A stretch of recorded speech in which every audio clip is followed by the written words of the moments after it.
How are we? Are we all good? Big shout out to everyone out there who likes, shares, comments and subscribes to the All or Not podcast with myself, Billy Moore. Okay, so I want to talk about the worst prisoner I've ever come across. Bad beast. Jason Minter, right? He's from Australia. I'm in Shanghai Central Prison. Been in there a few weeks. Get to know the rest of the foreigners. I don't get on with a few of them. I get on with the odd one or two. In the end, I got on with none of them.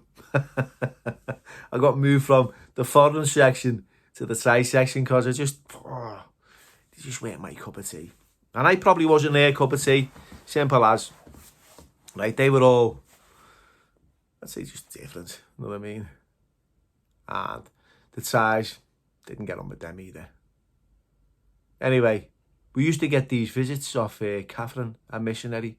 She was from Australia. She was a lovely woman. She'd turn up twice a week, bring us bread, fruit, cigarettes, stuff that you need. And prisoners abroad that supplies with their vitamins, protein tablets, stamps, writing paper, 2,000 baht a month, which was absolutely incredible because I had nothing.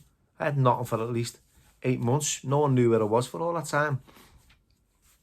But when you're in a prison and there's only a few amounts of foreigners, you get to find out about, about everyone. And it was this guy, Jason Minter, Australian's worst sex offender ever. Horrible little rat. Yeah. He's up on death row doing a 35 stretch. He's isolated from the rest of the foreigners. He's in these cells with the Thais. No one gets to see him. You can get a glance of him when he's going on a visit to see Catherine, but again, they're separated from us. He gets his bits and he moves on. Now, he was only a young lad. He was quite a handsome fella. He looked like one of those surfer boys from Australia. Blonde hair. Just an average kid. You wouldn't even suspect. It's mad, isn't it, that you get these crazy sex offenders. But anyway, what's happened now, right? I'm hearing this story that he's been nicked for raping his 2-year-old girl. I'm like, oh, you're fucking messing. Whoa, what's happening here? He got a 35-year sentence and he's up there and he's ready to go to Bangkok. Oh, he's horrible. Anyway, I gets involved in a fight. I fight this other foreign kid, punches his head in. It doesn't look well because he's got an head like a box of frogs, just like a box of oranges, and I'm getting moved from my cell and I'm put up in death row with these Thais and this Australian for me punishment. No one speaks a word of English but this Australian, and he doesn't speak to anybody. Right, it goes in the cell. There's about 80 of us in the cell. I'm starving. Got no bifters. I'm depressed. I want to end it. And I'm looking at him thinking, oh, rip his fucking skeleton out of his ass. Wear his fucking skin and pull his eyeballs out the lot. All that was just bite on his windpipe. Like the rage and the anger that I felt was overwhelming, and I was just constantly staring. I was just thinking how I could finish him. But you just can't. You can't. It's the consequences, right? Like, are really, really severe. I ended up in a pad with him twice. Right, so we're in this cell up on the fives and death row. He's there. Didn't speak to him for 3 months. Mad, that being in a cell, and the only other person that speaks English is opposite, and you don't even speak. And I'm just about the same age as me at the time. Just ate on him, just loads of spat at him and everything.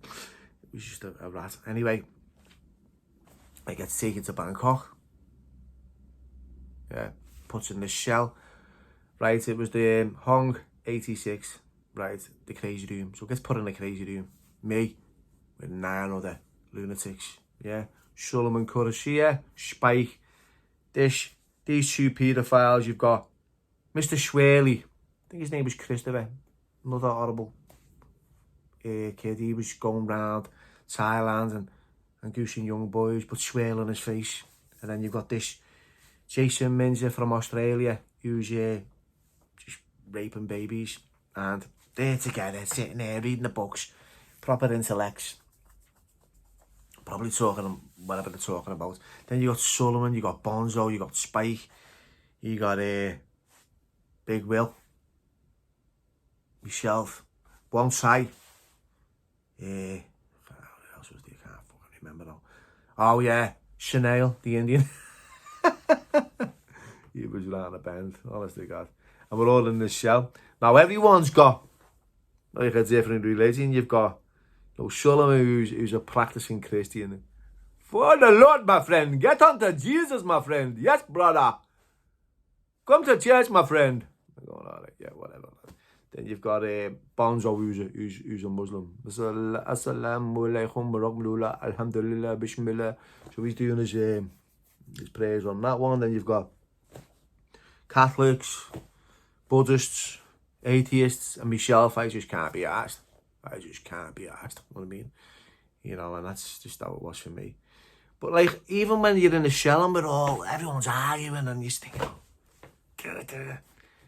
but the horror stories that I did, right, about what happened if you got in trouble in Bangkok. Because I'm going from Shanghai now. Shanghai's a different story to Bangkok. Bangkok, they just don't give a fuck. They'll put you in cells 3 foot high, with other inmates. But you get raped.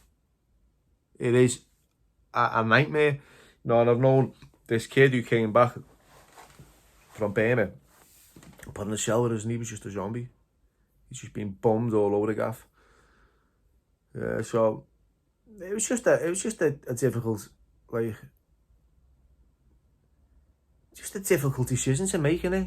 What you do you end someone's life, or do you just weigh them in and then go to a show where potentially you're going to get raped by about 50 Thais? Because that is probably what's happening. So you had to bite your tongue. Even the Thais, most of the Thais were in for crazy sex offences. No one even bothered with them. You'd go, he's in for that. And you go, maybe lie, no problem. You think, I'm not even asked. Over here in the UK, you get segregated, you get put on numbers. You're getting battered every chance they get. They don't. It's just like, it is what it is. Anyway, rant over. So anyway, Jason Minzer goes back to, he serves his sentence. I think he'd done about 15 years out of this 35. I can't remember, it was about 15 years. But he gets arrested as soon as he gets back to Australia. Historic offences there. He ends up with another 20-something odd years. He got a big sentence on top of that. So his karma's there. He's never getting out. And if he does, he's going to be old and he's never going to change. I remember him just sitting there reading books on like Spartan and historic books. He talked to his other petty mates, and he was just talking really like, academically and articulate about normal things.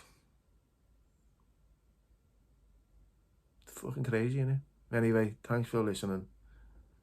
That was a bit of a bad one, this one, like, but yeah, there you go.